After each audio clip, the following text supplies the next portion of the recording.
wa mawala amma ba'd. Baik, ikhwas sekalian, ahlan wa sahlan, kembali kami ucapkan selamat datang dan selamat bergabung kepada ikhwah dan akhwat sekalian di hari ketiga atau hari terakhir dari rangkaian daurah kita ini, daurah pengajar Al-Quran. Baik, tentunya kembali bersama pemateri kita, Syekh Ammar Al-Waswabi Hafidhahullahu Ta'ala.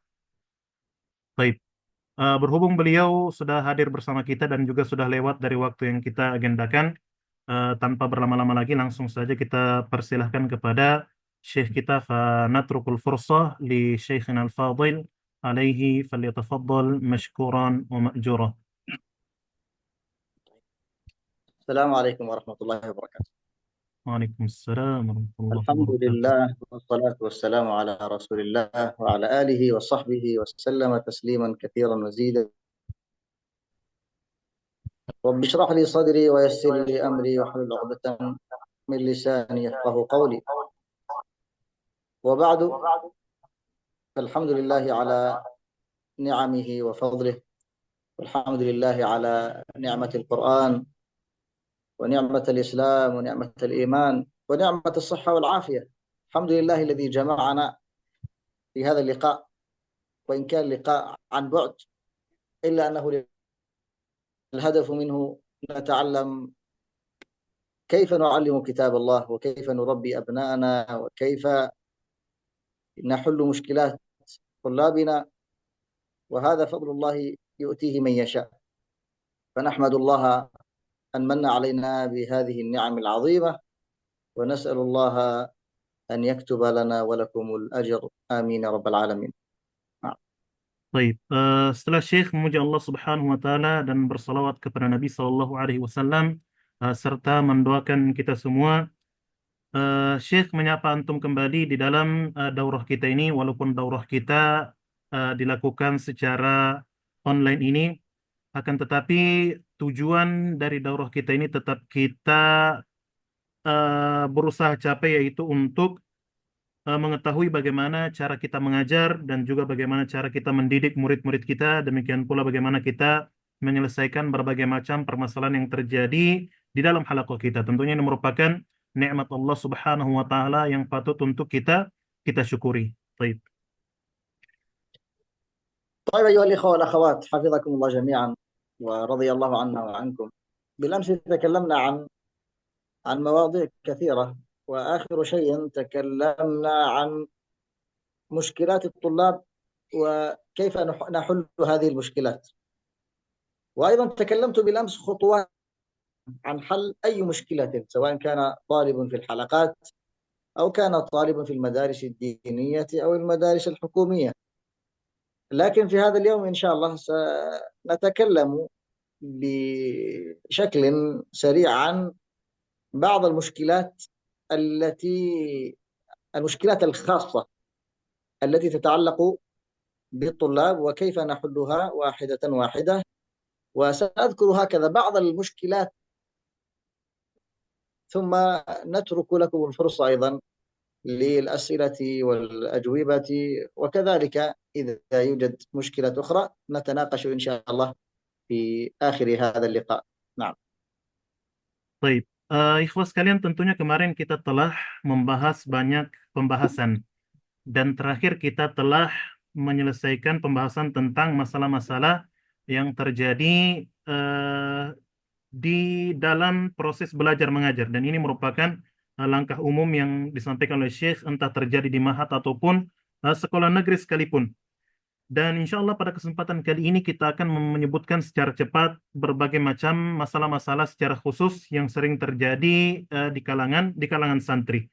Kemudian setelah itu kita akan memberikan kesempatan bagi antum semua untuk bertanya ataupun ingin berbagi pengalaman-pengalaman antum ataupun masalah-masalah yang mungkin belum kita sebutkan pada kesempatan kali ini. Baik. المشكلة الأولى الملل ونقص التركيز.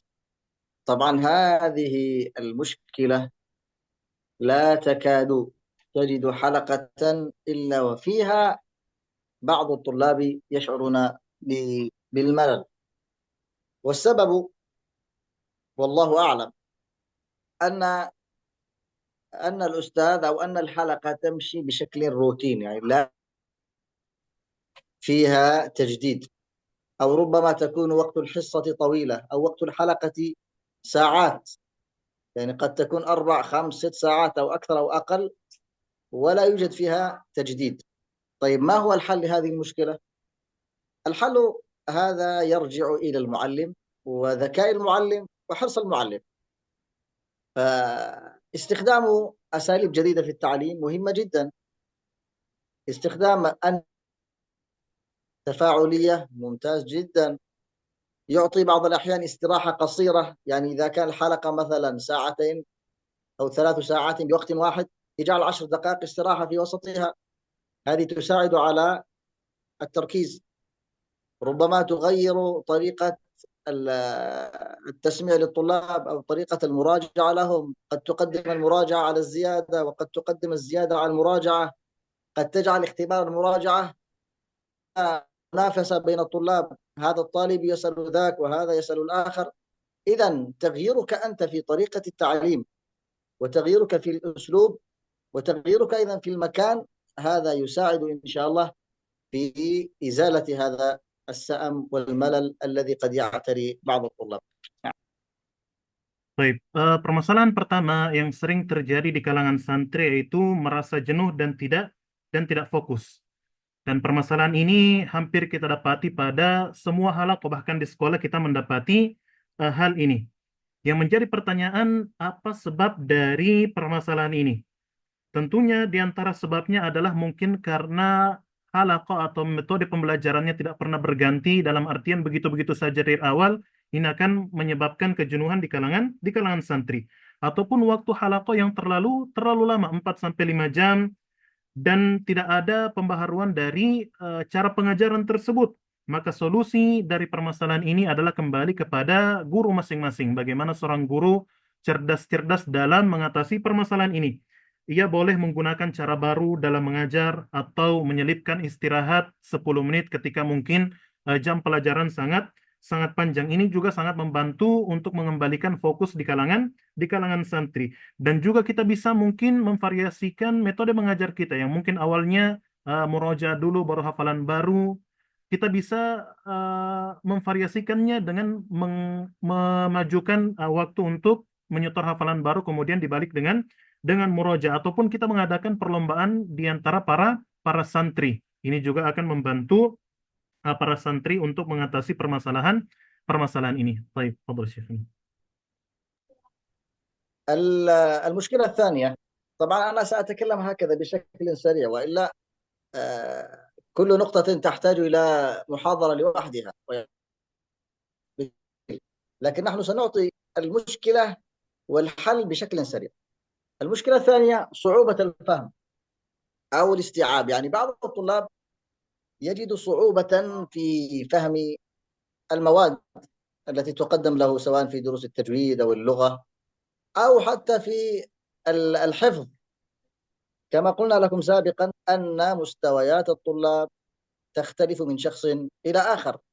فقد يريد أن يحفظ الخطة ما يستطيع، يريد أن يقرأ الزيادة صفحة أو صفحتين لا يستطيع، مع أنك تجده أنه يجتهد ويراجع، ثم تجد أنه لا يتقن. إذن هذه مشكلة في أغلب الحلقات موجودة. طيب ماذا نفعل؟ ما الحل لهذه المشكلة؟ أولا أن تكون مساندا ومساعدا للطالب. قل له لا بأس، إن شاء الله أنك تستطيع. لا بد من التحفيز. شجعه وحفزه أنك قادر أيها الطالب على أن يعني تنتهي من خطتك في هذا اليوم. قدم له النصيحة، اعطيه الطريقة، لأن بعض الطلاب يجتهد لكن طريقته خاطئة. طريقته خاطئة. فماذا تفعل له؟ بين له الطريقة الصحيحة في المراجعة، أو الطريقة الصحيحة في حفظ الصفحة التي واجبة عليه. أعرف بعض الطلاب يقرأ الزيادة فقط، يقرأها مرة واحدة نظر، ثم يحاول بعد ذلك أن يحفظ مباشرة، وهذا خطأ. قل له مثلا اقرأ الصفحة التي تريد أن تحفظها اقرأ 5 مرات 6 مرات إلى 10 مرات اقرأها نظر، لأن كثرة النظر كأنك تشاهد هذه الصفحة. فإذا انتهيت احفظ الآية الأولى فقط، كررها، احفظ الآية الثانية ثم كرر الآية الأولى والثانية، ثم احفظ الآية الثالثة ثم كرر الأولى والثانية والثالثة، هكذا حتى تصل إلى آخر الصفحة. والأستاذ طبعا هو يعرف طلابه وسيعطي كل واحد الطريقة التي يعني يستطيع المعلم أن يختار الطريقة المناسبة لكل طالب من طلابه. نعم. Baik, sebelumnya Syekh menekankan kembali bahwasanya apa yang kita sebutkan ini permasalahannya hanya kita sebutkan secara sekilas saja karena waktu yang membatasi kita. Padahal sebenarnya untuk membahas satu poin ini butuh satu muhadharah tersendiri, akan tetapi kita berusaha untuk menjelaskan permasalahan ini dan solusi dari setiap permasalahan. Kemudian permasalahan kedua yang sering terjadi yaitu murid yang sulit memahami pelajaran. Ikhwas sekalian, mungkin kita dapati ketika kita mengajar, kita mendapati murid-murid kita sangat sulit untuk memahami pelajaran, entah pelajaran tajwid atau pelajaran bahasa, atau mungkin terkadang mereka sulit untuk menghafal. Yang pertama perlu kita ingat kembali bahwasanya santri kita memiliki tingkatan yang berbeda-beda. Di antara mereka mungkin ada yang berusaha menghafal akan tetapi mereka tidak bisa menghafal target yang telah ditetapkan padahal mereka telah bersungguh-sungguh. Lantas, apa solusi dari permasalahan ini? Yaitu kita sebagai guru berusaha semaksimal mungkin untuk membantu murid tersebut yang bermasalah. Kita bantu mereka, kita berikan motivasi kepada mereka, kita katakan kepada mereka, nah engkau pasti bisa menghafal target yang telah ditetapkan dan juga kita memberikan nasihat agar anak tersebut termotivasi untuk berusaha semaksimal mungkin untuk menghafal ataupun mungkin kita memberikan kepada mereka metode yang benar dalam menghafal. Sebagian murid mungkin memiliki kekuatan untuk menghafal akan tetapi karena mereka berjalan di atas metode yang salah, ini yang menyebabkan mereka tidak bisa menghafal. Di antaranya kita dapati sebagian murid mungkin membaca satu halaman sekaligus, kemudian setelah membaca satu kali ia langsung mau menghafal halaman tersebut. Ini merupakan cara yang salah. Kita ajarkan kepada mereka bahwasanya ketika engkau hendak menghafal satu halaman, engkau harus baca dulu 5 sampai dengan 10 kali halaman tersebut, kemudian mulai menghafal ayat yang pertama, kemudian dilanjutkan dengan ayat kedua, ayat ketiga dan seterusnya sampai selesai satu halaman. Itu merupakan cara yang benar untuk menghafal Al-Qur'an. Kemudian ikhwas sekalian, setiap guru sepatutnya mengetahui keadaan dari setiap murid yang diajarkan. Maka dari itu setiap guru tahu mana metode yang cocok untuk murid tersebut. Baik. طيب، الأمر الثالث والمشكلة الثالثة، بعض الطلاب يشعر بعدم وجود حافز ودافع قوي لحضوره بالحفظ والمراجعة. يقول لماذا أراجع؟ لماذا أحفظ؟ ما يوجد مقابل. لأن بعض الطلاب، ليس كل الطلاب يأتي للحفظ، يعني يأتي وهو خالص لله وربما فرغ وقته لأجل الله. لا، البعض يكون صغيرا في السن ما يفهم هذا، والبعض يأتي للمعهد أو للحلقة إجبار من والديه، والبعض يأتي وهو كاره للحلقات. لكن إذا وجد تحفيزا ووجد تشجيعا ووجد يعني تنظيم مسابقات وأشياء تساعده على الحماس والهمة والنشاط، سيتغير بإذن الله وسيكون مستواه أجيد. إذن الحل أن تكون هناك مسابقات، أن يكون هناك جوائز تشجيعية، وهذا الأصل الذي يفعله إدارة المعهد. فإن لم يفعل فالأستاذ يستطيع على قدر من المكافآت أن يعطي للطلاب. وقلنا لكم سابقا ليس المهم أن تكون الهدية أو الجائزة كبيرة جدا، لا، ليس هذا هو الهدف. بعض الأحيان قد تكون الهدية صغيرة جدا لكن لها أثر كبير جدا في نفوس الطلاب. يحكى أن طالب يعني كان يدرس في مثل هذه الحلقات، فأستاذه أعطاه يعني ففرح هذا الطالب بهذه الحلوى وذهب إلى والديه ويقول الأستاذ اليوم أعطاني هدية، عندي حلوى، وهو يفرح. والده نظر إليه وقال: لماذا تفرح؟ هي حلوى فقط. وأبوه كان صاحب يعني مصنع كبير لصنع هذه الحلوى. إذا الحلوى التي أعطاها المعلم صاحبها هو يقول له: لماذا تفرح؟ الوالد ما يعرف أن الحلوى هذه ليس أهميتها في الحلوى بذاتها، إنما الأهم من ذلك هو أنه وجد التحفيز والتشجيع وإعطائه هذه الحلوى أمام أصدقائه، فرأى نفسه أنه متميزا، وأنه أمام طلابه أصبح يعني شخص له قيمته وله احترامه الطلاب. إذن الهدف ليس كم ستعطي من الهدية، إنما الهدف أن الهدية ولو كانت صغيرة إلا أن لها أثر كبير في قلوب الطلاب. نعم. Baik, kemudian sebab yang ketiga atau permasalahan ketiga yang sering terjadi di kalangan santri adalah krisis motivasi. Sebagian santri mungkin mengatakan, kenapa saya menghafal, kenapa saya murojaah, saya juga tidak dapat apa-apa dari apa yang saya lakukan ini. Sebagian santri mungkin bergabung di ma'had karena memang betul-betul menginginkan pahala dari Allah Subhanahu wa taala, kan tetapi sebagian santri yang kita ajar mungkin anak kecil yang belum paham permasalahan ini. Sebagian mungkin masuk ke pesantren karena paksaan dari orang tua mereka. Maka dari itu, ketika seorang santri eh, tidak memahami hal ini dan juga tidak mendapatkan motivasi, maka dia tidak akan bersemangat. Sebaliknya, ketika seorang santri mendapatkan motivasi dan mendapatkan nasihat yang dapat membantunya, niscaya dia akan bersemangat untuk mengikuti halaqah dan akan menjadi atau tingkatannya akan berusaha menjadi lebih lebih baik. Maka dari itu penting juga kita memperhatikan adanya perlombaan dan hadiah yang diberikan kepada santri untuk memotivasi mereka. Walaupun sebenarnya ini merupakan tanggung jawab dari pihak pesantren. Akan tetapi ketika tidak ada dari pihak pesantren, kita sebagai guru berusaha semaksimal mungkin juga tetap mengadakan perlombaan-perlombaan seperti ini. Karena ikhwas sekalian, yang menjadi tujuan kita bukan harga dari hadiah yang kita berikan. Walaupun mungkin hadiah itu sepele, akan tetapi hadiah yang kita berikan kepada murid kita sangat berharga dan sangat memiliki pengaruh di dalam diri mereka. Nah, Syekh menceritakan suatu kisah. Dulu ada seorang murid yang mendapatkan hadiah suatu kue dari atau mendapatkan kue dari guru yang mengajarkannya. Kemudian anak itu sangat gembira dengan hadiah kue tersebut. Kemudian dia menuju ke orang tuanya dan orang tuanya bertanya dengan penuh keheranan kenapa dia gembira dengan sebuah kue tersebut. Padahal faktanya orang tua dari anak ini pemilik pabrik kue yang diberikan kepada santri tersebut.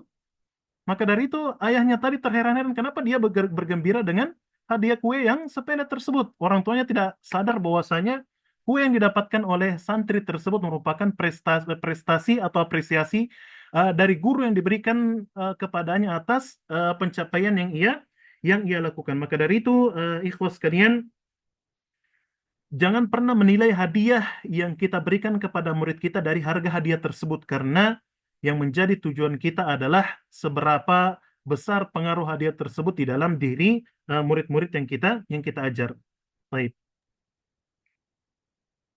مشكلة أيضا ضيق الوقت. يعني بعض المعاهد أو بعض الحلقات الخطة كبيرة والوقت قليل. الخطة احفظ صفحتين، المراجعة جزئين، التجويد كل يوم، ثم نجد أن وقت الحلقة مثلا ساعة أو ساعتين في اليوم. هذه مشكلة يواجه الطلاب صعوبة في التوفيق بين الحلقات، بين حفظ القرآن وبين دراسة المواد الدينية الأخرى، لأن في المعهد ليس حلقات فقط، ليس حفظ القرآن فقط، بل هناك دراسة اللغة، دراسة العلوم الشرعية، وبعض الأحيان دراسة العلوم الكونية مثل الرياضيات والكيمياء والفيزياء وغيرها. فالطالب يقول أنا لا أستطيع أن أوافق بين حفظي للقرآن وبين هذه المواد، ما أجد وقتا. وهذه يعني موجودة ولهم الحق في ذلك. ما هو الحل؟ الحل هو تنظيم جدول زمني يناسب الطالب. يعني بمعنى أنت أعطيت خطة، لابد أن تكون هذه الخطة تتناسب مع وقت الحلقة الذي أعطيته. ما نعطي خطة كثيرة ثم وقت الحلقة قليل. إذا الأول أن يعطى خطة تتناسب مع وقت الطالب. الأمر الثاني أن نهيئ الطالب وقتا كافيا للمراجعة، سواء كانت المراجعة الفردية أو كانت المراجعة في الحلقة. الأمر الثالث أن أن يكون الأستاذ جيدا في إدارة الحلقة أو في إدارة وقت الحلقة. فإدارة الحلقة نصف النجاح. يعني إذا الحلقة ساعتين، لا ينتظر الأستاذ نصف ساعة حتى يأتي الطالب الأول ليقرأ، بل لابد أن يرتب وأن يضع جدولا الثالث. ثم وقت الزيادة مثلا في الحصة الأولى، وقت المراجعة في الحصة الثانية. إذا الترتيب والتنظيم يساعد إن شاء الله في يعني حل هذه المشكلة ولو جزئيا. Baik, kemudian permasalahan berikutnya yang sering terjadi yaitu sempitnya waktu yang tersedia. Sebagian ma'had mungkin menetapkan target yang begitu banyak. Akan tetapi ketika kita melihat waktu halakohnya hanya 1 jam, ini akan menyebabkan murid-murid tidak akan bisa maksimal untuk mengejar target tersebut. Terlebih murid-murid mungkin kesulitan untuk menggabungkan antara menghafal dengan pelajaran mereka di kelas. Tentunya kita dapati sebagian ma'had mungkin selain ada program hafalan Al-Quran, di sana juga ada pembelajaran ilmu-ilmu agama. Bahkan mungkin sebagian pondok juga mempelajari pelajaran umum. Sehingga sebagian besar santri beralasan tidak bisa menggabungkan antara menghafal dengan belajar di kelas. Maka dari itu apa solusi dari permasalahan ini? Kita katakan solusi yang pertama yaitu bagaimana kita memanage, mengatur waktu dengan sebaik-baiknya. Tentunya target yang ada disesuaikan dengan waktu yang disediakan. Kemudian yang kedua juga kita perlu menyiapkan waktu yang cukup juga untuk santri-santri kita fokus untuk murojaah hafalan mereka, entah murojaah pribadi maupun murojaah secara berkelompok. Kemudian yang tidak kalah penting juga seorang guru atau seorang ustadz harus pandai-pandai dalam mengatur halakoh. Ia memanfaatkan setiap waktu yang ada dengan maksimal dan tidak menyia-nyiakan sedetik waktu pun untuk menunggu santri berkumpul semua baru ia mau memulai halakohnya. Manfaatkan waktu yang ada sehingga ketika seorang guru bisa memaksimalkan hal ini, ia akan bisa menyelesaikan permasalahan yang telah kita sebutkan tadi. Baik. نعم أيها الأخ، مشكلة أيضا التفاوت في مستويات الطلاب. وطبعا هذا تكلمنا عنه سابقا، أن الطلاب يختلف مستواهم في الفهم وفي الحفظ، وهذا التفاوت قد يسبب أو قد يكون سببا لصعوبة المعاملة أو معاملة المعلم مع الطلاب. يريد أن يقدم مثلا درسا في التجويد، هذا فهمه سريع وهذا يقول لهم فهمتم؟ يقول البعض يقول فهمنا، والبعض الآخر يقول لم يفهم. وبعض الأحيان تكون مثلا الخطة الموجودة لا يستطيع جميع الطلاب تنفيذها وتطبيقها. طيب ما هو الحل؟ تكلمنا أيضا سابقا أن الحل يعني ممكن أن تقسم الطلاب إلى مجموعات على حسب المستوى. ممكن تعطي للطالب الضعيف دروس إضافية ووقتا أطول بقليل، يعني حتى تساعده على فهم هذا الدرس. وممكن تجعل الطلاب المتميزين يساعدون زملائهم. وطبعا هذا الذي بإذن الله نحن نقوم به في معهدنا. يعني الطلاب قد يختلف المستويات، فنقول الطالب فلان تكون مع الطالب فلان، وفلان يكون مع فلان، وفلان يكون مع فلان. يعني كل يوم هذا الطالب المتميز لهذا الطالب الضعيف يساعده، يعينه، يصلح تلاوته، يحفزه. وأيضا الأستاذ يعطي للطالب الضعيف وقتا أطول، لعل في هذا إن شاء الله يكون حلا لمثل هذه. Baik, kemudian di antara permasalahan berikutnya yang sering terjadi yaitu perbedaan tingkat yang terjadi di kalangan santri. Tentunya permasalahan ini telah kita bahas berulang kali di pertemuan-pertemuan yang lalu. Kemudian ikhwas sekalian, eh, perbedaan tingkatan ini yang terjadi di kalangan santri terkadang membuat kita sebagai seorang guru kesulitan dalam bermuamalah dengan mereka. Terkadang kita mengajar dan kita bertanya kepada para santri, "Fahimtum, apakah kalian paham?" Sebagian mungkin mengatakan, "Kami telah paham." Maka apa solusi dari permasalahan ini?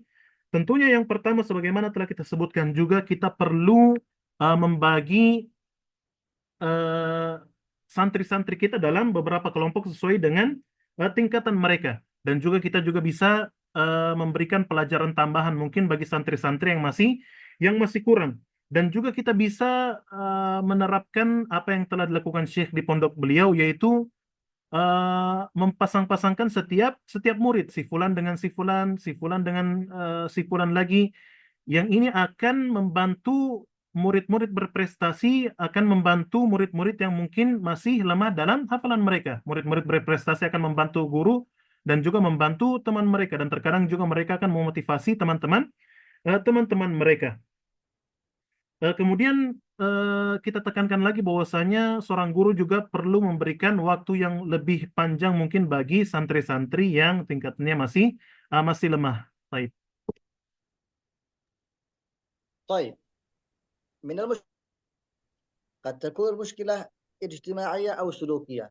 يعني بعض الأحيان يعني يكون بعض الطلاب في الحلقات كثيرون في الحركة أو المشاغبة هذا كثرة اللعب والكلام، أو عدم الالتزام بالحلقة بنظامها بترتيبها، وهذا يشوش ويفسد الحلقة. طيب، ما هو الحل؟ الحل كما قلنا سابقا أن يضع المعلم السلوك قبل بدء الحلقة. في الحلقة أريد كذا وكذا وكذا وكذا، ولا أريد كذا وكذا وكذا وكذا. إذن يضع شروطا معينة واضحة للطلاب ويشجعهم على يعني تطبيق هذه القواعد. فإن وجد بعض الأخطاء لابد أن يصلحها، يعني تقديم النصائح، تقديم الإرشادات، وضع العقوبات. مثل هذه الأشياء تساعد المعلم على حل هذه المشكلات. المشكلة أن بعض المعلمين يجد أخطاء كبيرة في الحلقة ثم لا يصلحها. لماذا لا تخبر الطلاب؟ يقول أنا أستحي، أنا حاولت، تكلمت معه وهو لا يسمع كلامي. لا، أنت أستاذ، لابد أن تضع لنفسك قدرا وقيمة، وإلا سيلعب بك الطلاب كما يشاءون. نعم. Baik, di antara permasalahan berikutnya juga yang sering terjadi itu permasalahan terkait perilaku santri yang kita ajar. Terkadang dalam satu halaqah yang kita ajar, santri-santri kita banyak bertingkah, banyak berbicara, banyak bermain dan lain sebagainya. Di mana hal ini dapat mengganggu dan merusak jalannya halaqah. Maka solusi dari permasalahan ini yaitu sekali lagi yaitu bagi seorang guru untuk membuat aturan. Seorang guru mengatakan kepada murid-muridnya, "Saya ingin begini-begini dan saya tidak ingin begini-begini." Dan juga memberikan motivasi kepada setiap murid untuk berusaha semaksimal mungkin menerapkan aturan yang telah dibuat. Dan ketika ada kesalahan yang terjadi, seorang guru juga tidak tinggal diam, akan tetapi dia menasihati murid yang melakukan kesalahan tersebut, dan kalau perlu ia memberikan hukuman kepada murid tersebut. Di mana hal ini akan membantu seorang guru menyelesaikan permasalahan yang telah kita sebutkan. Yang menjadi permasalahan, sebagian guru ketika terjadi permasalahan yang sangat besar akan tetapi mereka malah memilih tinggal diam. Ketika ditanyakan kenapa mereka diam, mereka mengatakan saya malu, atau juga sebagian yang lain mengatakan saya sudah bicara sama mereka, menasihati mereka, akan tetapi mereka tidak tidak mau mendengar. Maka dari itu Syekh berpesan, posisikan diri kita sebagai seorang guru. Hargai atau posisikan diri kita sebagai seorang guru yang memiliki harga diri sebagai seorang guru. Seorang guru harusnya ditaati oleh murid-muridnya. Inilah harusnya yang berlaku di dalam halaqah kita. Baik.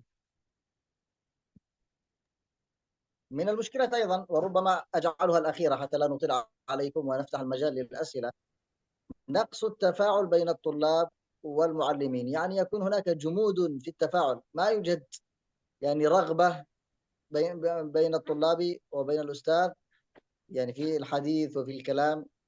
وربما سبب ذلك الشيطان يدخل بين الأستاذ وبين الطالب فيفسد بعضهما البعض، يجعل الطالب يكره المعلم والمعلم يكره الطالب. نقول للمعلم لماذا لا يقرأ الطالب؟ قال هو لا يسمع كلامي، إذا أنا لا أجعله يقرأ معي. والطالب لماذا لا تقرأ؟ قال لأني لا أحب الأستاذ ولذلك لن أقرأ. فيكون التعليم في هذه المشكلة متوقف. فالحل هو أن يكون شخص آخر في الإدارة، المسؤول التربوي، يقوم بالإصلاح بين المعلم والطالب، يجمع بينهما، يعطي نصيحة للأستاذ على انفراد، ويعطي نصيحة للطالب على انفراد، ثم يحاول أن يجمع بينهم ما استطاع إلى ذلك سبيلا. فإن لم يتمكن من ذلك فالأصل لهذا الطالب أن ينتقل إلى مكان آخر إذا كان الخطأ من المعلم. أما المعلم فلا بد أن يجبره على احترام معلمه، ويجبره على الالتزام بآداب الحلقة، ويجبره على أن يكون مثل أصدقائه. فإن لم يكن ولم يستطع فالأصل أنه يتم نقله. فإذا تكرر منه الخطأ هذا الطالب لا يصلح أن يكون في هذه الحلقات أو في هذا المعهد، وربما يتم التواصل مع أسرته مع ولي أمره، وبعد ذلك ربما يضطر المعهد إلى خروجه شيء، ونرجو أن لا يكون، لكن قد يكون أسوأ شيء في حل هذه المشكلة أن يكون مثل هذا. Taib. Kemudian permasalahan yang berikutnya, yang merupakan permasalahan terakhir yang bisa kita sebutkan pada kesempatan kali ini, selanjutnya kita akan memberikan kesempatan bagi antum untuk bertanya. Permasalahan berikutnya yaitu kurangnya kolaborasi dan partisipasi antara guru dan murid. Kita dapati tidak ada interaksi antara guru dan murid di dalam halaqah. Hal yang seperti ini dapat membuka celah bagi syaitan untuk masuk di antara guru dan murid. Syaitan membisikkan kepada guru, tidak usah kau mengajar, karena murid-muridmu juga tidak mendengar perkataanmu. Kemudian syaitan juga membisiki kepada murid, tidak usah engkau membaca, tidak usah menyetor karena engkau tidak suka atau benci dengan gurumu. Hal seperti ini sering terjadi dan bahkan kita saksikan. Maka apa solusi dari permasalahan ini? Di sini peran pihak mahat menjadi sangat sangat vital untuk melakukan islah atau mendamaikan antara guru dan murid yang mungkin bertikai. Pihak mahat bisa memberikan nasihat secara tersendiri terhadap guru dan juga memberikan nasihat tersendiri kepada sang murid. Kalaupun hal ini tidak bisa diselesaikan dan mungkin murid tersebut atau masalahnya ada pada murid tersebut, kesalahannya dilakukan berulang kali dan sudah dipaksa untuk menghargai gurunya, akan tetapi kesalahan tersebut terus berulang, maka solusinya adalah murid tersebut dipindahkan. Kalaupun dipindahkan di halaqah lain masih terjadi masalah, maka terpaksa mungkin pihak ma'had bisa mengeluarkan santri tersebut karena memang santri tersebut tidak cocok di pondok tersebut. Dan tentunya permasalahan seperti ini perlu dikonsultasikan juga kepada pihak keluarga atau wali dari santri-santri tersebut. طيب. نعم أيها الإخوة والأخوات حفظكم الله. أخيرا نقول هناك مشكلات كثيرة لكن الوقت لا يكفي لذكرها كلها. إنما نقول حل أي مشكلة يتطلب منا الحكمة والصبر. الحكمة والصبر، لأنك ما دمت معلما لا بد أن تجد مشكلات، فإن لم يكن عندك صبر، ولا يكفي الصبر فقط بل لا بد أن يكون عندك حكمة كيف تتعامل مع هذه المشكلات، كيف تقدم الحلول المناسبة حسب نوع المشكلة. إذن المعلم ينبغي أن يتصف بالحكمة وبالصبر، لأنه بهاتين الصفتين خصوصا يستطيع أن يتعامل مع أي مشكلة كانت، ويستطيع أن يبحث لها عن حل. فإن لم يجد أو يستطيع أن يجد حلا بنفسه زملائه، فإن لم يجد يستعين بقسم التحفيظ، فإن لم يجد يستعين بالمشايخ، وهكذا. يعني من أراد أن يجد الحل سيجده، ومن لا يبحث عن الحل سيكون هو جزء من المشكلة، وستزداد المشكلة يوما بعد يوم. نسأل الله أن يجعل حلقاتنا يعني خالية من المشاكل، وإن وجدت المشاكل نسأل الله أن يعيننا على حلها، والله أعلم. وكان ننتظر الأسئلة والمداخلات. Baik, sebagai penutup, Syekh mengatakan bahwasanya tentunya masalah yang terjadi di kalangan santri sangatlah banyak. Akan tetapi waktu yang membatasi kita tidak memungkinkan bagi kita untuk menyebutkan semua masalah tersebut. Intinya kata Syekh, apapun masalah yang kita hadapi, kita perlu bersabar dan memiliki sikap bijaksana. Siapapun guru pasti akan berhadapan dengan masalah. Maka dari itu untuk menyelesaikan masalah, seorang guru perlu bersabar untuk bisa menyelesaikan masalah tersebut. Dan juga tidak cukup sabar. Seorang guru juga harus hikmah atau bijaksana sehingga dia bisa menemukan solusi yang tepat dari permasalahan yang ia hadapi.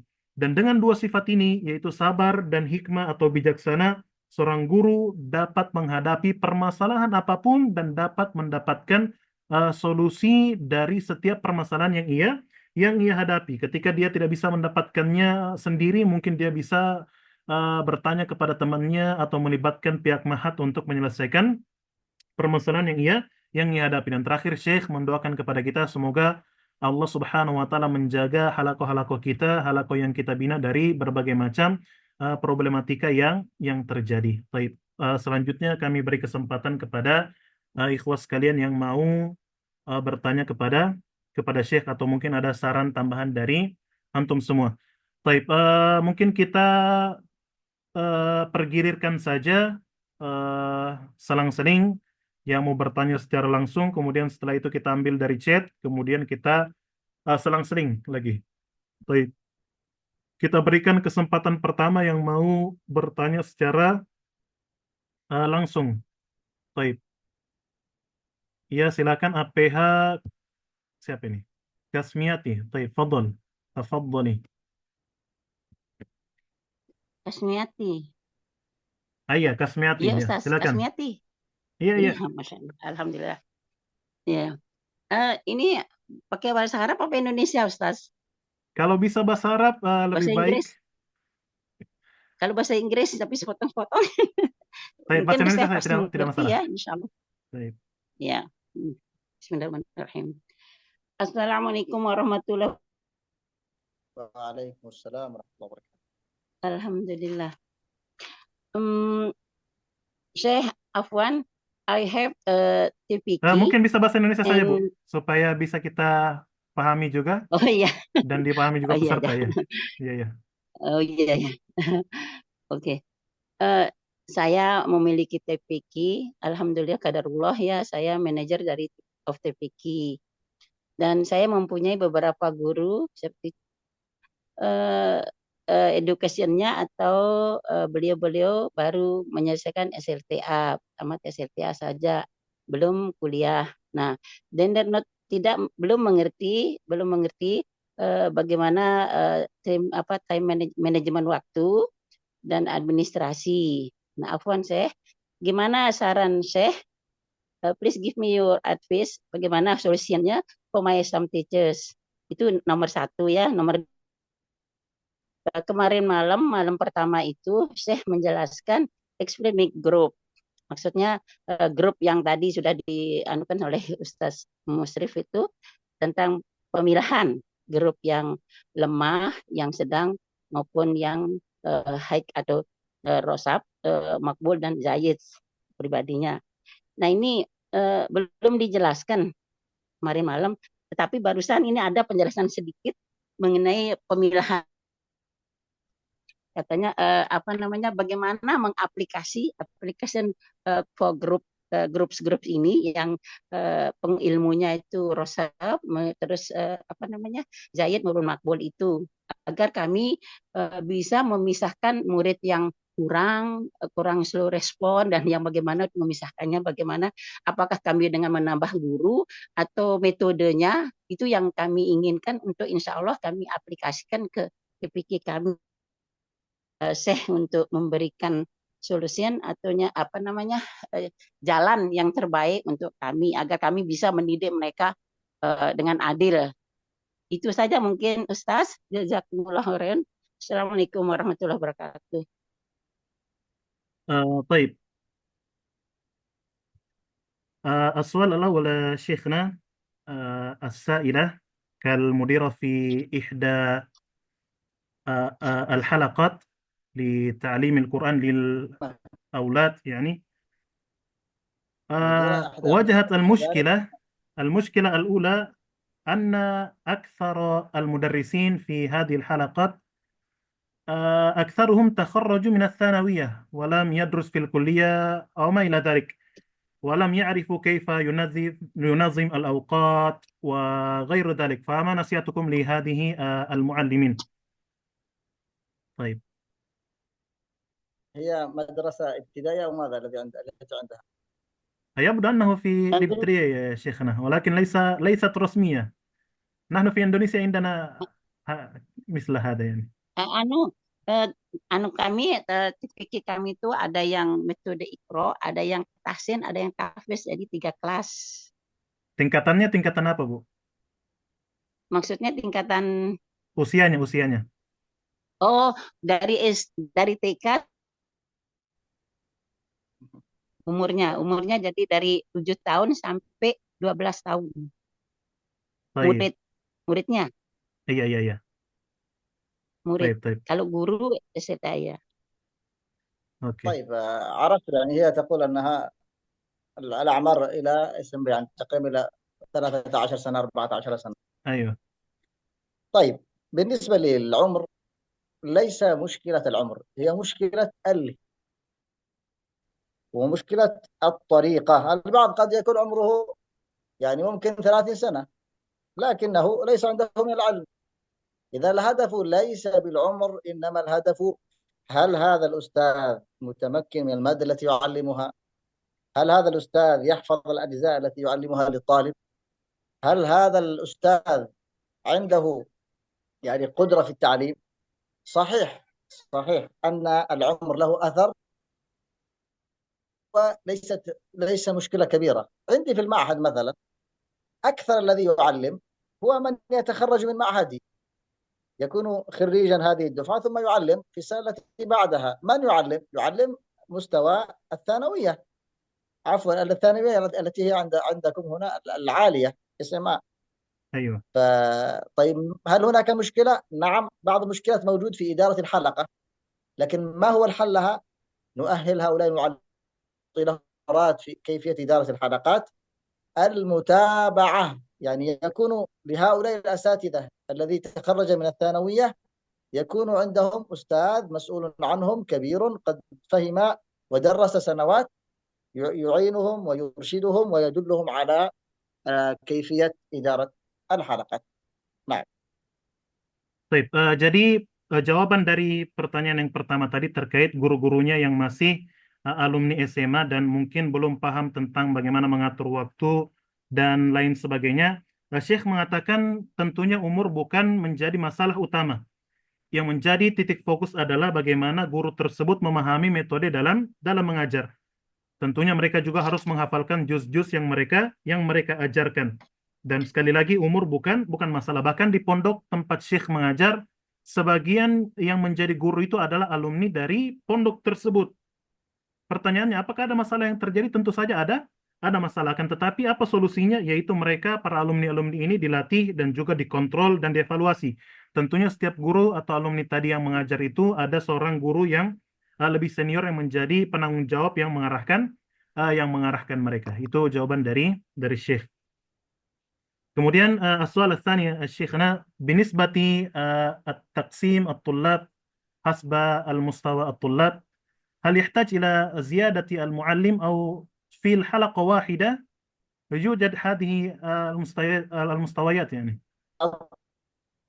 نعم، الأصل أن يكون اختبار أولا ثم تحديد المستوى ثم وضعه في حلقة خاصة، هذا هو الأفضل. لكن ما نستطيع مثلا، أو عندنا مثلا حلقة أو حلقتين وما نستطيع أن نقسم في أكثر من حلقة، فلا بأس من التقسيم في حلقة واحدة، لكن أنا أفضل لو كان في حلقتين لكان أجمل وكان أفضل. يكون التقسيم في الحلقة الواحدة، لكن ليس مهما أن نقول للطالب أنت غبي، أنت ضعيف، أنت تكون في المجموعة الأولى، وأنت المتميز والذكي تكون في مجموعة أخرى. لا، هذه ستعطي مشكلة زيادة. أنت الذي تقسمه لك أنت، تعرف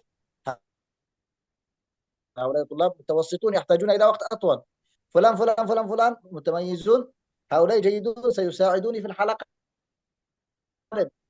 أنت تكون في المجموعة باء لأنك لست ذكي، ولأن حفظك ضعيف، ولأنك مهمل، ولأنك سيحزن في الحلقة ولا يريد أن يكون في هذه الحلقة. لماذا؟ سيقول لأني ضعيف، لأني لست جيدا.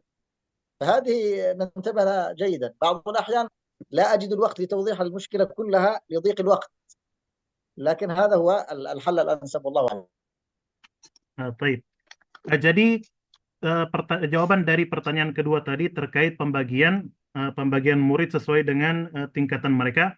Asalnya sebelum kita menerima santri, kita melakukan ujian penerimaan agar kita mengetahui tingkatan dari setiap santri dan menempatkan mereka sesuai dengan halaqah yang telah kita siapkan. Kalaupun mungkin kita tidak bisa karena keterbatasan SDM, kita bisa memanfaatkan satu halaqah saja. Akan tetapi, sebagaimana telah kita sebutkan tadi, kita bisa lebih fokus terhadap santri-santri yang mungkin masih kurang. Dan juga di antara poin yang ditekankan oleh Syekh adalah bukan tugas kita untuk menyampaikan secara langsung kepada murid-murid, tingkatan kamu lemah, tingkatan kamu rendah, maka kamu masuk halaqah ini.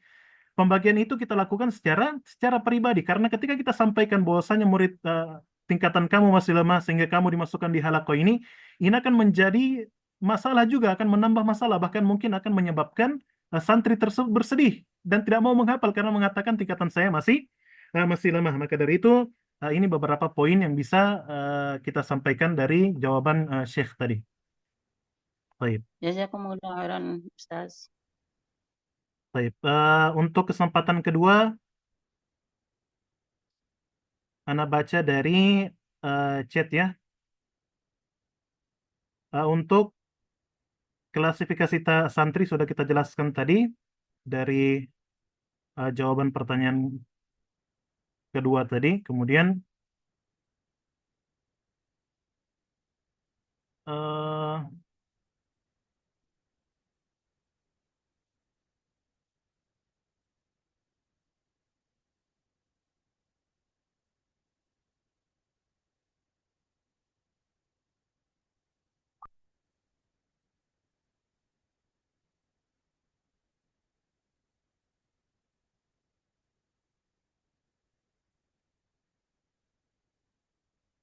السؤال التالي شيخنا، بعض أولياء الأمور يقولون ليس المشكلة أن ابني ليس لهم حفظ كثير، أهم شيء عندهم خلق جيد، فما نصيحتكم لمثل هذه المشكلة؟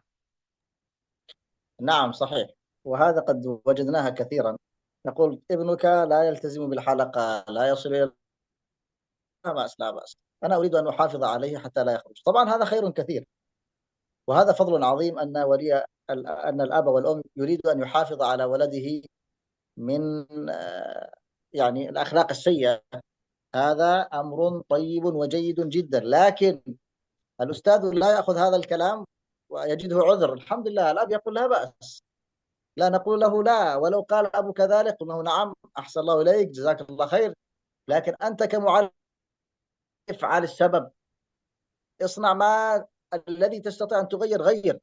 لا تقل خلاص قال لي ولي الأمر لا بأس أن يحفظ الطالب ما يشاء. نعم هو قال كذلك، لكن أنت كمعلم ستسأل أمام الله عز وجل ما الذي فعلته مع الطالب؟ هل غيرت له شيئا؟ يعني أنت تستطيع أن تجعله يحفظ كثيرا لكنك لم تفعل. لماذا؟ لأن ولي الأمر قال لا بأس بذلك. لا، افعل ما تستطيع، اجتهد معه، برنامج، غير له الطريقة والأسلوب، ثم بعد ذلك تقول معذرة إلى ربكم، خلاص فعلت الذي أستطيع وسيسألني الله عما أستطيع. وإن جمعت بين الاثنين لا بأس، اجمع بين خلق الطالب وبين حفظه. لكن لا شك أن المحافظة على أخلاق الطالب يعني من المهمات جدا. Baik, kemudian pertanyaan berikutnya dari chat terkait sebagian orang tua yang mungkin berkata tidak apa-apa hafalan anak saya sedikit, yang penting akhlaknya baik. Jawaban dari Syekh tentunya ini merupakan pemandangan yang sering kita jumpai dan tentu ini merupakan suatu suatu kebaikan. Sebagai seorang guru, kita tidak menjadikan hal ini sebagai sebagai alasan dengan mengatakan orang tuanya saja sudah terima dengan hal seperti ini, kenapa saya harus bersusah payah lagi untuk memaksa santrinya menghafal. Tidak, kata Syekh, kita sebagai seorang guru, santri adalah amanah kita dan kita akan dimintai pertanggungjawaban oleh Allah Subhanahu wa taala terkait santri yang kita ajarkan. Apakah kita telah berusaha semaksimal mungkin untuk mengubahnya ataukah tidak. Intinya, sebagai seorang guru berusaha semaksimal mungkin menempuh cara-cara yang bisa ia lakukan agar santri tersebut bisa memperbanyak hafalannya. Ketika ia telah berusaha semaksimal mungkin, itulah nanti yang akan menjadi hujannya di hadapan Allah Subhanahu wa taala. Kalau dia bisa memadukan santri tersebut antara akhlak yang baik, memandu mereka untuk memiliki akhlak yang baik dan hafalan yang banyak, ini merupakan kebaikan yang besar tentunya. Baik. Kemudian kita persilakan lagi kepada ikhwah yang mau bertanya secara langsung. Taib. Ana tidak tahu ya ini urutan partisipan ini yang angkat tangan ini sesuai dengan siapa yang duluan ataukah tidak. Yang jelas Ana persilakan sesuai dengan urutan yang tampil di layar Ana. Taib. Jadi Ana mohon maaf ketika mungkin antum lebih duluan tapi yang tampil di awal adalah ikhwah yang lain. Ana mohon maaf. Taib. Taib. Silakan selanjutnya Erlani. Tafadhol. Nah, Ustadz, jazakallahu khairan. Baik. Izin bertanya Ustadz dan Syekhuna, saya dari Palembang Ustadz. Pertanyaan Baik, saya, Fahlan.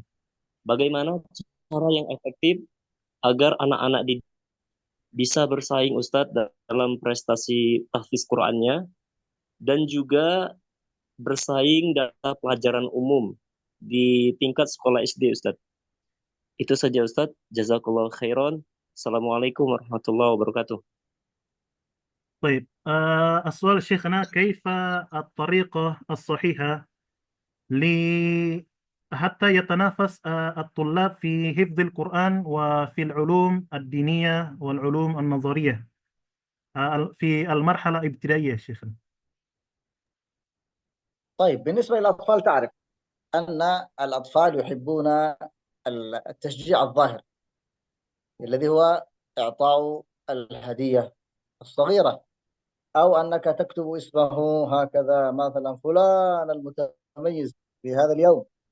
إذن الطفل الصغير في الغالب لا يعرف ولا يفقه إلا الشيء أمامه.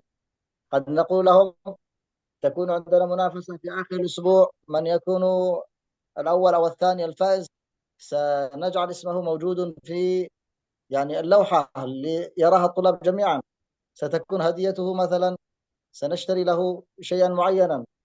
إذن التحفيز يكون أولا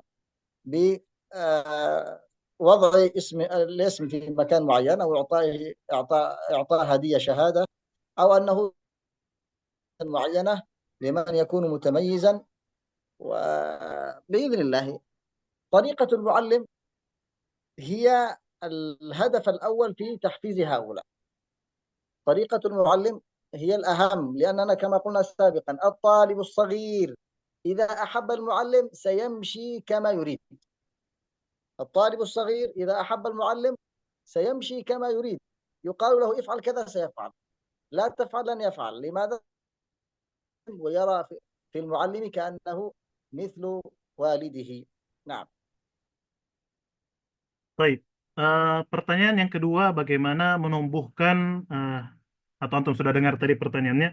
Jadi jawaban dari Syekh, tentunya murid-murid yang berada di tingkatan ibtidaiyah atau tingkatan SD ini lebih suka dengan sesuatu yang ada di depan mereka. Jadi kata Syekh, ketika kita melakukan mungkin perlombaan di antara mereka, kita perlu menampilkan sesuatu yang dapat mereka mereka saksikan. Contohnya kita berikan suatu hadiah yang telah kita tetapkan, ataupun menulis nama mereka di papan pengumuman, sehingga ini akan menimbulkan rasa bangga di dalam dirinya. Kemudian sebagai seorang guru ini perlu diterapkan. Misalnya kita katakan kepada murid kita, pekan depan kita akan ada perlombaan, siapa yang menang akan mendapatkan hadiah, atau siapa yang menang namanya akan ditulis di papan pengumuman. Dan juga di antara poin yang penting juga yang disampaikan oleh Syekh, bahwasanya seorang guru perlu pintar-pintar mengambil hati muridnya. Ketika murid telah suka kepada gurunya, dia akan melakukan segala sesuatu yang diinginkan oleh guru tersebut. Apalagi murid-murid di tingkatan SD ini, ketika murid tersebut suka sama gurunya, maka dia akan mengerjakan semua hal yang diperintahkan kepadanya, karena dia menganggap gurunya itu seperti orang tuanya. Baik, ini jawaban dari Syekh. Baik, kemudian pertanyaan berikutnya kami ambil dari chat.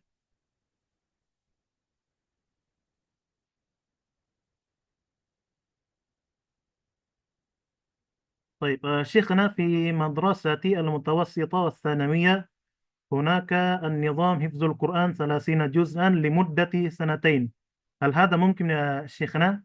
لأني أرى أن الطلاب لا يقدرون على هذه الخطة، فما نصيحتكم؟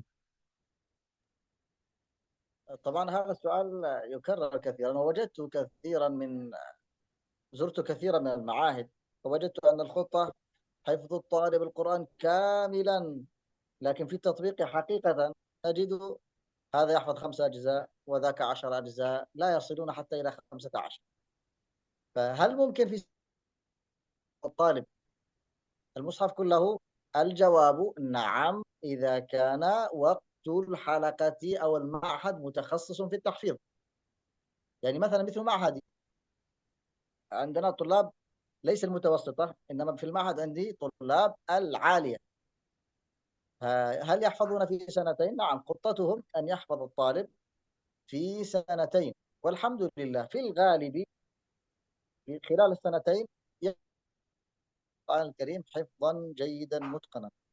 يبقى القليل، وهذا في كل مكان لا بأس به.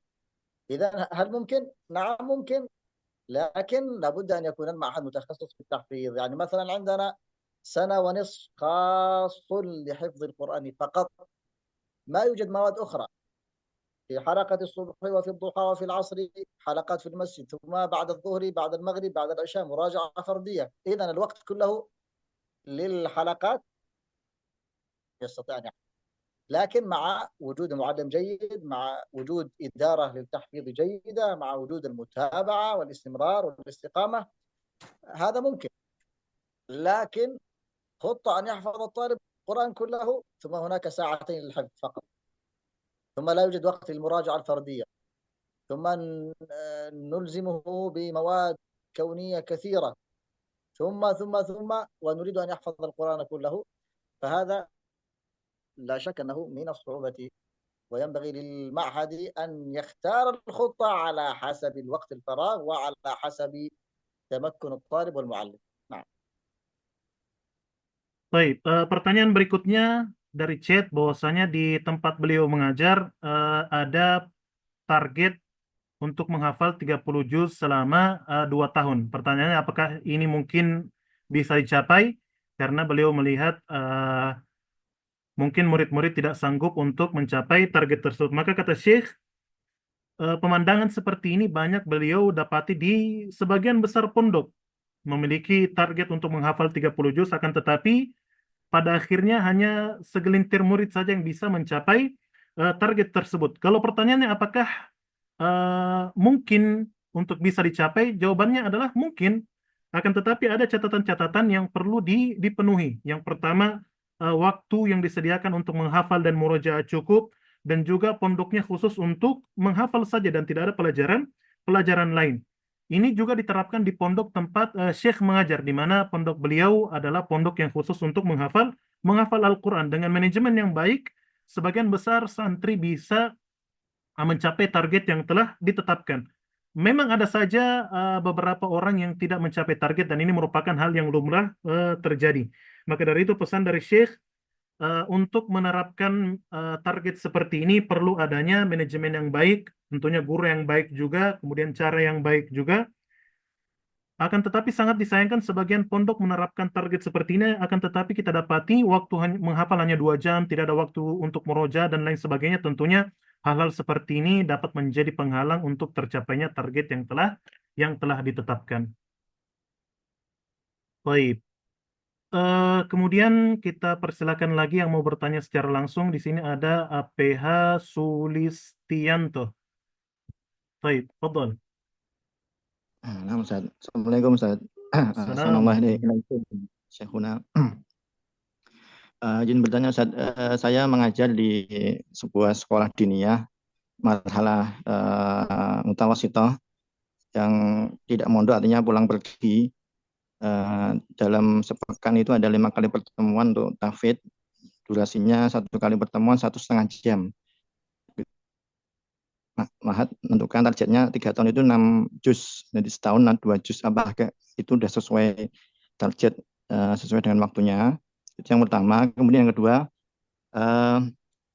kita mengajar tahfidz di masjid itu kita bagi 3 halaqah sesuai dengan tingkatan kelasnya. Cuma kadang tadi ada santri yang ngobrol, bermain, kemudian duduknya bersandar di dinding. Apakah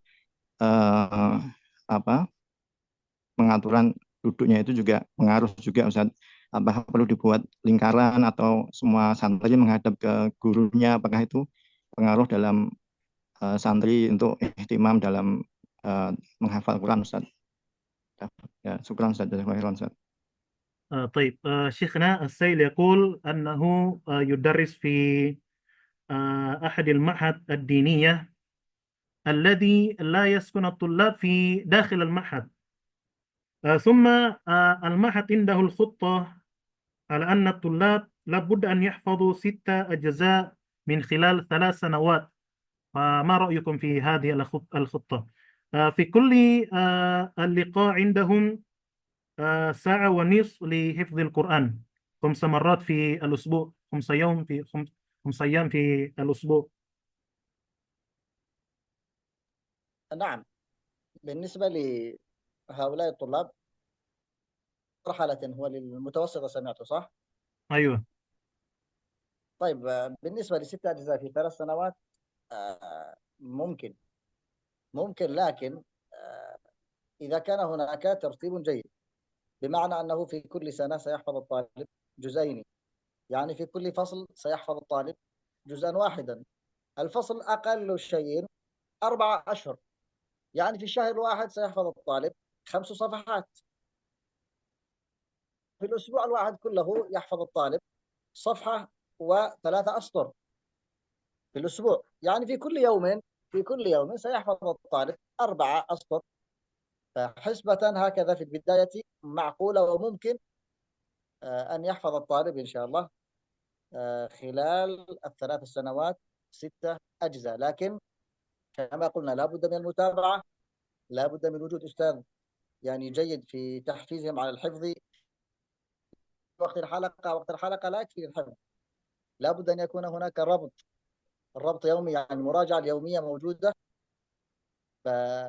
ال6 الأجزاء معقولة، ويستطيع إن شاء الله المعلم أن يطبقها وأن ينفذها إذا تم يعني ترتيب بين المدرسة وبين ولي الأمر ليكون مساعدا للأستاذ في الحلقات. نعم. Baik, terkait pertanyaan yang pertama tentang target untuk menghafal 6 juz ini selama 3 tahun, Syekh mengatakan ini merupakan target yang mungkin untuk dicapai dengan syarat kita memiliki manajemen yang baik dan memiliki target yang jelas. Ketika kita telah menetapkan target 6 juz untuk dihafalkan selama 3 tahun, kita perlu memiliki target yang jelas, 1 tahun 2 juz, tiap semester berapa juz, memiliki hitungan yang sudah diperhitungkan dengan jelas, dan tentunya perlu senantiasa untuk dievaluasi dan senantiasa dikontrol oleh ustadz yang berpengalaman sehingga target-target tersebut bisa dicapai oleh para santri. Dan juga perlunya membangun komunikasi antara pihak sekolah dan pihak orang tua agar orang tua juga turut andil dalam membantu santri-santri untuk bisa mencapai target yang telah ditetapkan. ثم السؤال التالي شيخنا كنا ندرس في المسجد وكثير من الطلاب لا يهتمون بالدرس هل هيئة الجلوس الطلاب يعني يؤثر في الدراسة أم لا؟ كأنهم نعم يجلس تكلمنا مستودع سابقا. كذا. أيام وربما يتكلم مع صديق وربما يلعب وكذا، فلا شك قلنا إدارة الحلقة نصف النجاح. فعدم الاحترام الجلسة يعني عدم احترام المتكلم. الأصل أن يكون هناك نظام في الجلوس وفي الالتزام بالأدب. يعني ذهبت في العام الماضي إلى مكسر، ثم كان عندي محاضرة بين مغرب وعشاء، فجئت إلى المسجد فوجدت أن أكثر حاضرين أطفال وأولياء الأمور، لكن أغلب أطفال. وأول ما دخلت مشكلة، هذا يتكلم وهذا يلعب. قلت الآن كيف سأعطي اليوم المحاضرة لهؤلاء؟ كان موضوعي يختلف تماما، فغيرت في ذلك الوقت الموضوع وركزت فيه على الأطفال.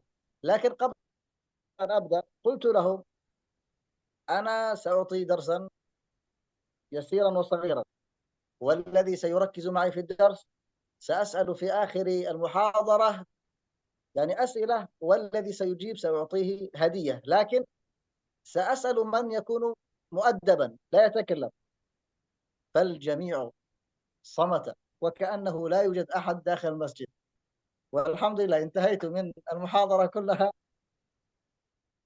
أسأل، يعني سألت 2 أو 3 من الطلاب جاءوا إلي وقلت لهم خلاص اقرأ سورة الفاتحة، اقرأ، وأعطيت الهدية. فالشاهد أن أيضا المعلم أو الذي سيعطي الدرس يعني يختلف باختلاف المستمع هو كبير، وكيف تتعامل مع مثل هؤلاء الطلاب. Baik, terkait pertanyaan kedua, di mana kita mengajar di masjid dan murid-murid itu tidak perhatian dan bahkan bermain-main, apakah model duduk ini mempengaruhi dalam proses pembelajaran? Syekh mengatakan tentunya hal ini sangat sangat berpengaruh. Pengaturan halaqah yang baik merupakan setengah dari keberhasilan halaqah tersebut. Dan tentunya ini juga kembali kepada kecerdasan seorang guru bagaimana dia bisa mengatur halaqah dengan baik. Syekh menceritakan pengalamannya beberapa waktu lalu beliau berkunjung ke Makassar untuk menyampaikan semacam ceramah di beberapa masjid. Di salah satu masjid yang beliau datangi, sebagian besar jamaah adalah anak-anak. Dan antum tahulah bagaimana pemandangan anak-anak terkesan sangat ribut dan lain sebagainya, sehingga Syekh bingung bagaimana caranya menyampaikan ceramah sementara anak-anak juga ribut dengan atau sibuk dengan urusan mereka masing-masing. Maka Syekh benar-benar merubah temanya di luar apa yang telah beliau rencanakan tadi. Dan beliau mengatakan kepada jamaah yang hadir dan khususnya kepada anak-anak, saya akan menyampaikan materi dan di akhir materi siapa yang perhatian akan saya beri pertanyaan. Dan kalau bisa menjawab pertanyaan tersebut akan saya berikan hadiah. Dan ketika Syekh menyampaikan hal tersebut, semua jamaah hening, bahkan anak-anak juga hening seakan-akan tidak ada orang di masjid saking fokusnya mereka untuk mendengarkan materi dari Syekh. Dan pada akhirnya beliau mendapati beberapa orang dan menyuruh mereka untuk membacakan Al-Fatihah dan berikan hadiah oleh Syekh. Intinya kembali kepada kecerdasan seorang guru tadi bagaimana dia mengatur halaqah dengan sebaik-baiknya. Baik.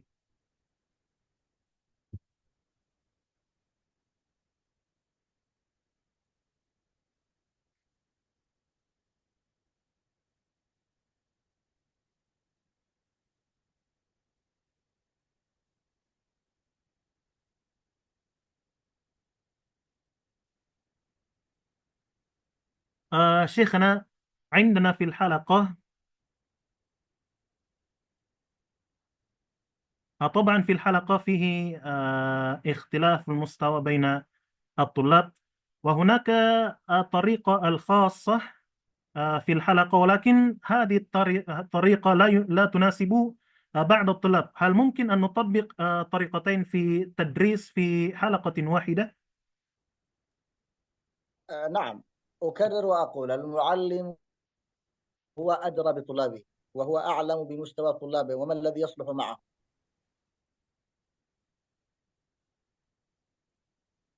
لكن رأيت أن بعض الطلاب لا ينفع معه هذه الطريقة، فلا بأس أن نجعل طريقتين. بمعنى عندي مثلا في المعهد نحن عندنا طلاب الأصل كما قلنا لكم أن يحفظ 3 صفحات، لكن هناك من الطلاب ما لا يستطيع أن يحفظ 3 صفحات في وقت واحد. طيب ماذا أفعل؟ أقول للمعلم أن يقرأ صفحة في الصبح وصفحة في العصر في الضحى وصفحة في العصر، مع أن طيب يقول هو إما أن يقرأ 3 صفحات أو لا يقرأ. لا، الأفضل لي أنه يقرأ ولو كان مقسما، خير من أن لا يقرأ.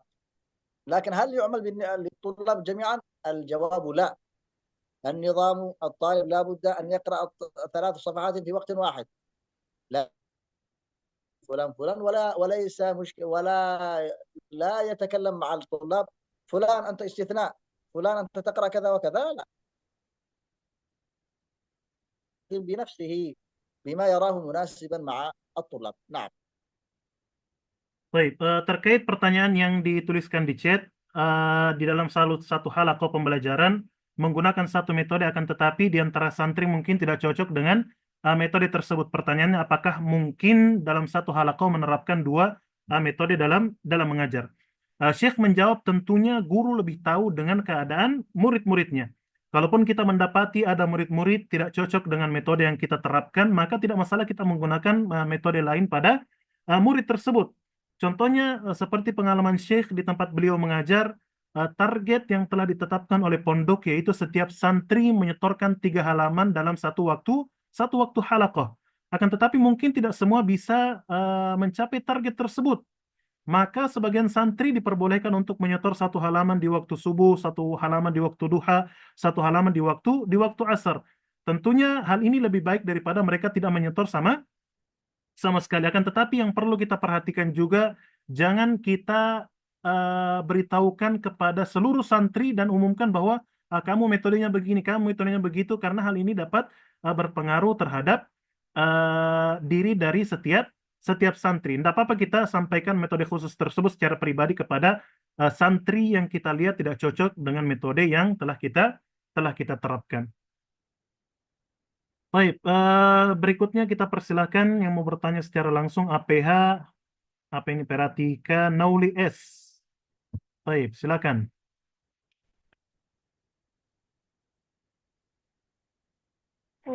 Assalamualaikum warahmatullahi wabarakatuh. Izin Assalamualaikum bertanya, warahmatullahi wabarakatuh. Ana mengajar di kelas tingkatan SD, anak berumur 7 tahun. Ustaz. Jadi Ana bertemu sama satu anak murid yang memang benar-benar super aktif. Jadi karena keaktifan murid ini, Ananda ini temannya ya tingkat-tingkat kenakalan anak-anak lah. Cuman alhamdulillah di sisi lain anak ini pintar. Anak ini mulai dari imajinasinya, mulai dari bacaan. Jadi setiap pelajaran bisa diikuti sama Ananda. Terkadang ketika Ananda ini melakukan kesalahan, sering kami hukum. Tapi kembali seperti awal dengan tingkahnya. Sering kami hukum lagi, kembali seperti awal. Kami merasa pelin-pelan. Jika ingin menghukum terus, tapi di sisi lain anak ini pintar. Nah, jadi kami mau khususnya buat anak sebagai guru, bagaimana menghadapi murid seperti ini. Seperti itu aja, Ustaz. Jadi kalau saya, barakallahu fiik. طيب طيب الشيخنا السائلة تقول أنها تدرس الأبناء 7 سنة في المرحلة الابتدائية، ووجدت أحد الطلاب يتحرك كثيرا حتى يشوش زميله، ولكن هذا الطالب الذي يتحرك كثيرا هو ذكي ويقرأ جيدا ويفهم الدرس وما إلى ذلك، وكنا نعاقبه ولكن يعود إلى مخالفته. فما نصيحتكم لمثل هذا الطالب؟ الطالب الذي يتحرك كثيرا له ذكي، ولذلك عندما نرى أطفالنا أيضا يتحركون لا ننزعج كثيرا. لماذا هذا يتحرك كثيرا؟ الحركة الكثيرة يدل أن في عقله تفكير جيد، فلا بأس بهذا، لا بأس بهذا. لكن كيف أعامله؟ مثل هذا لا ينفع معه العقاب فقط، بل ربما الترغيب ينفع معه أكثر من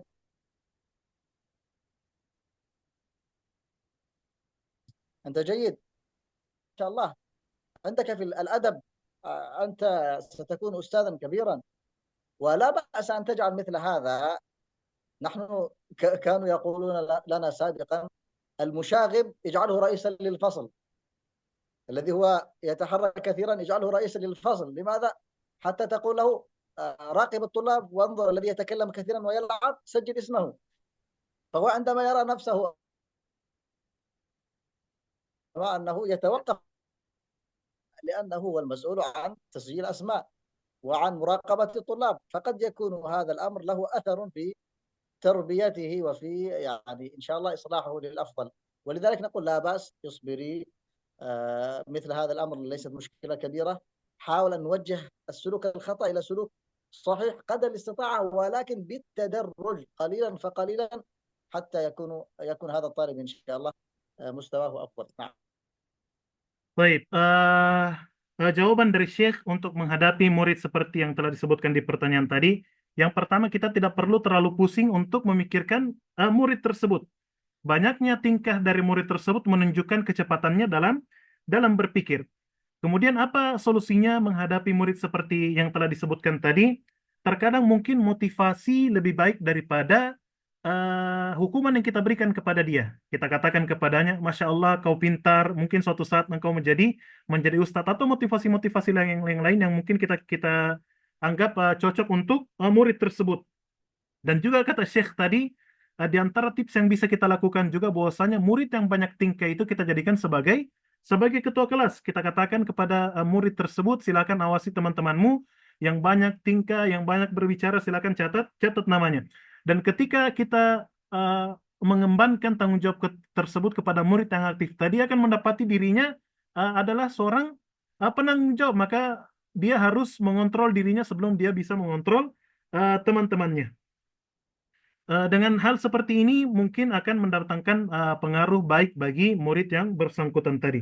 Kemudian Syekh berpesan permasalahan seperti ini tidak perlu terlalu dipikirkan. Ini bukan masalah yang besar, dan juga kita perlu bersabar untuk menghadapi murid seperti ini, dan kita berusaha semaksimal mungkin untuk merubahnya secara bertahap. Baik, Allahu a'lam. Itu jawaban dari Syekh yang bisa kami tangkap.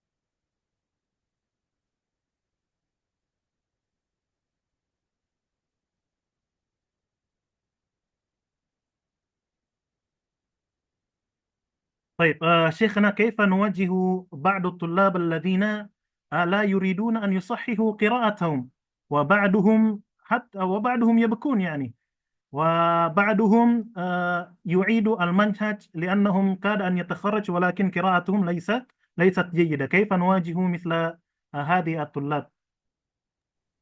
نعم، الأصل في التحسين حقيقة يكون للطالب عند دخوله في المعهد، وهذا الذي أفضل، ألا نستعجل عليه مباشرة في الحفظ والزيادة، لا، اجعله شهر شهرين، يعني يتقن المخارج، يتقن الصفات، يكون تلاوته جيدة، هذا هو الأصل.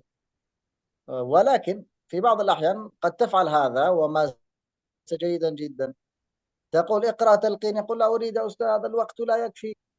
فمثل هؤلاء الأصل أنك تبين له أهمية التحسين والتلقين، ثم تبين له أن التلقي والتلقين هذا موجود في زمن النبي صلى الله عليه وسلم.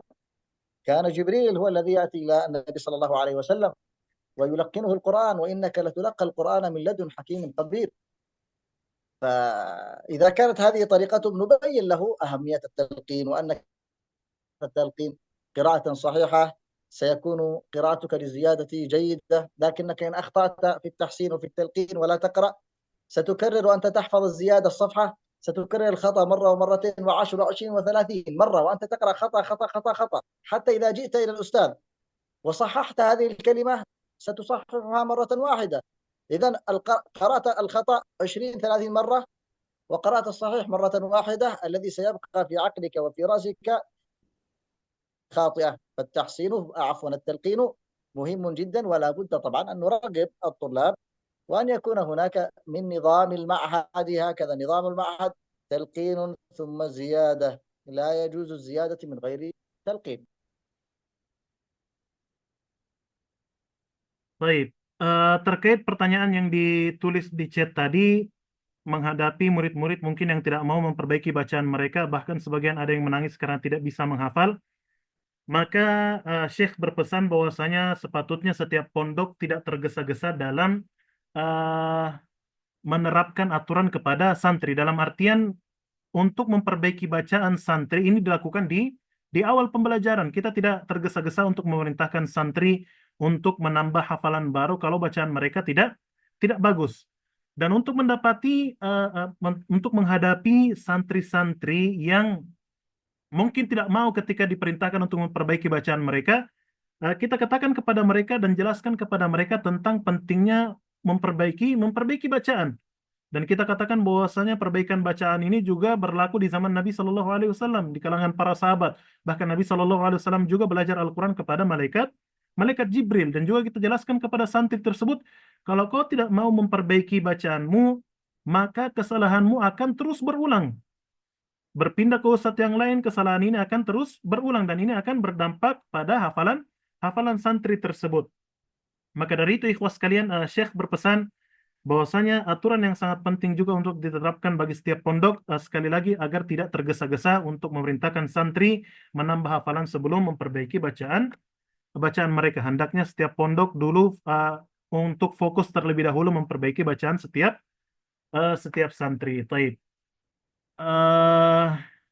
Bagaimana host, masih ada waktu? Hal baqiya al-waqt? Untuk daerah Indonesia Tengah sudah azan. Jadi bagaimana? Mungkin uh, apakah di sini peserta rata-rata Indonesia Tengah atau Indonesia Barat ini? Kalau semisal memang dari pemateri kita sama penerjem kita lebih masih luang waktunya, mungkin silakan dilanjutkan saja. Cuma kami mohon untuk salat maghrib dulu. Seperti itu mungkin. طيب، ما رأيكم شيخنا؟ نواصل على راحتكم يعني. لا بأس لا بأس، إذا بقي بعض الأسئلة لا يوجد مشكلة، لو طيب قليلا طيب. لا بأس.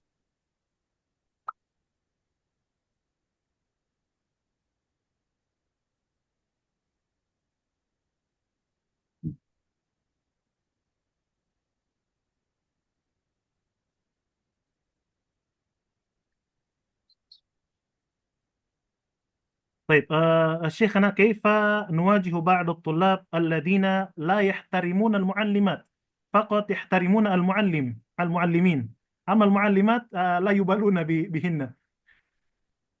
طيب. الله المستعان. طبعا هذا ليس دائما، بل بعض الأحيان يكون العكس، يكون الطلاب يحترمون المعلمات ولا يحترمون المعلم. فالأصل أن يكون التربية للجميع، وأن يكون نظام المعهد بما هي أصلا شخصيتها ضعيفة قليلا، وربما تغضب وربما تبكي، والطالب لا يبالي في هذا. إذا لابد أن تجعل المعلمة لها شخصية يعني مثل المعلم، بل العكس، بعض الأحيان بعض المعلمات شخصيتها أكثر وأكبر من المعلم. إذا لابد أن تضع لها شخصية، وأن تكون في الحلقة أو في الفصل لها قيمتها وقدرها، ومثل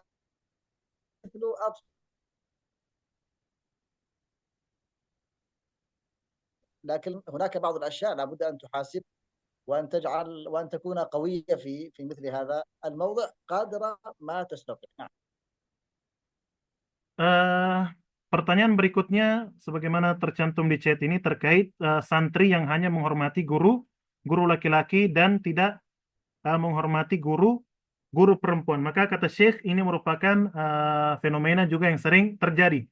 Bahkan terkadang sebaliknya, hanya guru perempuan yang dihormati, guru laki-laki tidak dihormati. Maka dari itu seorang guru perlu memposisikan dirinya sebagai seorang guru. Ia menjaga image-nya sebagai seorang guru, walaupun mungkin eh, guru perempuan terkadang mungkin berbeda sifatnya dengan guru laki-laki. Terkadang mungkin mereka cepat marah, sangat sensitif, dan mungkin terkadang menangis karena tingkah murid-muridnya, sementara murid-muridnya juga tidak peduli dengan hal tersebut. Maka Syekh berpesan bagi setiap guru hendaknya menjaga image-nya dan tetap tegas sebagai seorang guru. Kalau ia perlu melakukan hukuman bagi santri-santri yang tidak hormat, ia lakukan hukuman tersebut sesuai dengan apa yang ia lihat, sesuai dengan pandangannya masing-masing. Itu uh, yang bisa kita tangkap dari jawaban Syekh.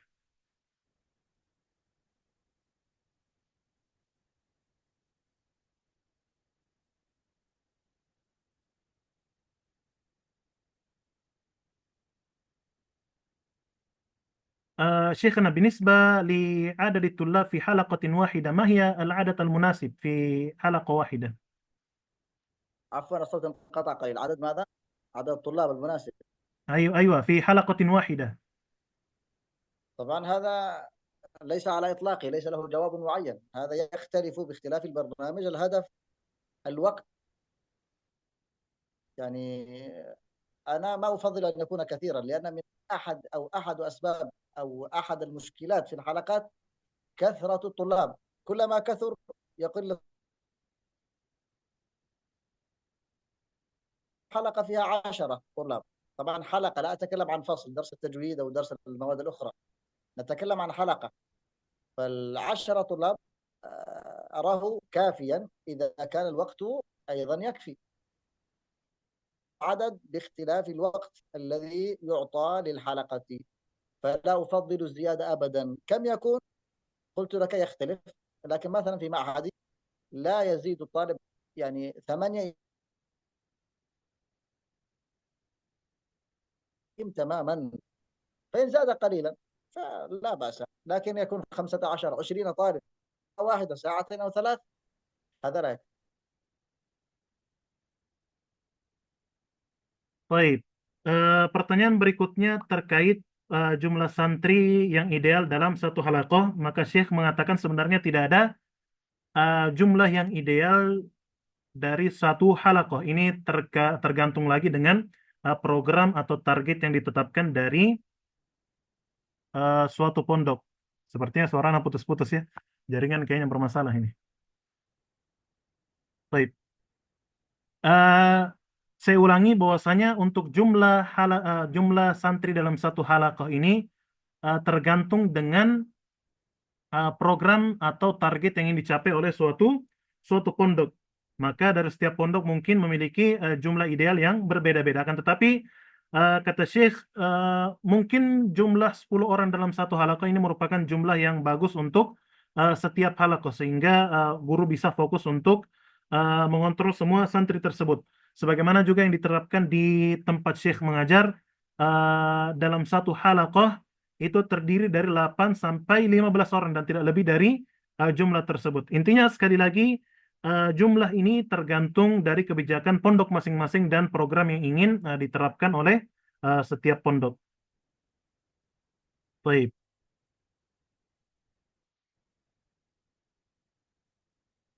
ممكن الآن سؤال أخير لا بأس حتى ينتهي، لأن أرى كثيرا يكتب أن نعده الآن صلاة المغرب. طيب شيخنا نمشي. سؤال إذا وجد. هكذا.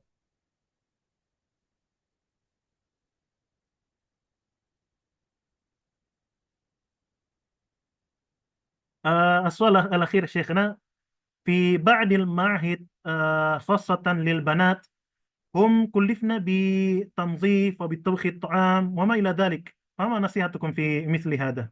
هل هذا يؤثر في الحفظ أو لا؟ عفوا، التنظيف ماذا؟ تنظيف تقصد؟ لأن الصوت عندك انقطع قليلا. أيوة، بعض المعهد يكلف البنات لتنظيف الغرفة وتنظيف الفصل وطبخ الطعام وغير ذلك، فما نعم نصيحتكم في نعم. مثل هذا؟ بالنسبة للتنظيف يعني ليست مشكلة إذا كان الوقت ليس طويلا، خصوصا لو 10 دقائق أو ربع ساعة ساعة، ف10 دقائق. لكن بعض الأحيان فعلا بعض المعاهد يكلف الطلاب بأشياء كثيرة، رياضة ثم تنظيم ثم أنشطة في داخل المسجد ثم أنشطة في المعهد ثم أنشطة في الغرف ثم مسؤول عن كذا ثم مسؤول عن كذا. أين أنت يا طالب؟ قال أنا مشغول في برنامج كذا. أين أنت؟ أنا مشغول في برنامج كذا. الأصل أن الطلاب لا نشغلهم كثير ببرامج جانبية ليس لطالب واحد. لماذا أجعل 10 طلاب؟ فهكذا نصيحة للمعاهد، لا تعطي الطلاب واجبات كثيرة حتى يقصروا في التركيز على المنهج، لكن لا بأس من المساعدة، لا بأس من التنظيف، لا بأس من العمل اليسير الذي لا يؤثر على يعني مستوى أو سير العملية التعليمية. نعم. Taib, terkait pertanyaan yang terakhir yang kita ambil dari chat, khususnya pondok tahfiz putri yang terkadang mereka dibebani untuk bersih-bersih, memasak, dan pekerjaan-pekerjaan yang lain. Syekh mengatakan, adapun untuk bersih-bersih selama tidak mengambil waktu yang banyak maka tidak masalah. Ini merupakan fenomena yang sering kita dapati. Maka Syekh berpesan bernasihat kepada setiap pondok, jangan sibukkan santri-santri dengan hal-hal yang tidak terlalu penting untuk mereka kerjakan. Sebagian pondok membebani santri untuk olahraga, membebani dengan program ini dan itu sehingga mereka tidak fokus untuk mengejar target mereka. Adapun sekali-sekali untuk membantu bersih-bersih dan masak dan lain sebagainya, selama tidak mengambil waktu yang banyak maka hal tersebut insya Allah tidak akan berpengaruh insya Allah. Baik, ini saja yang bisa kita jawab pada kesempatan kali ini. Baik, nashkuru syekhana ala ma qaddama lana wa nasallallahu an yajziyahu khairul jaza wa an yaj'ala dzalika kullahu fi mizani hasanati yaumil qiyamah. Baik, ana kembalikan kepada Syekh, kepada moderator. Baik, fadhal. لا الصوت ينقطع عندك أستاذ، هل عند الكلام الصوت يتقطع؟ ماذا قلت؟ طيب نكتفي بهذا شيخنا. أي نعم نعم خلاص. وإذا بقي سؤال أو شيء لا بأس، نحن موجودون في أي وقت في خدمة المدرسين والمعاهد إذا يحتاجون إلى يعني بعض الترتيبات بعض المساعدات، نحن إن شاء الله نساعدهم قدر ما نستطيع في وقت آخر لا بأس. Baik, kalau ada pertanyaan yang mau diajukan kepada Syekh, tentunya masih banyak pertanyaan tersisa, tidak bisa kita jawab semua pertanyaan ini. Syekh, insya Allah terbuka untuk menjawab setiap pertanyaan antum. Silakan antum berhubungan saja dengan panitia bagaimana untuk bisa menghubungi Syekh. Baik, kita cukupkan saja dulu untuk menjawab pertanyaan pada kesempatan kali ini. Saya kembalikan kepada moderator. Baik, fadhol, Iwan.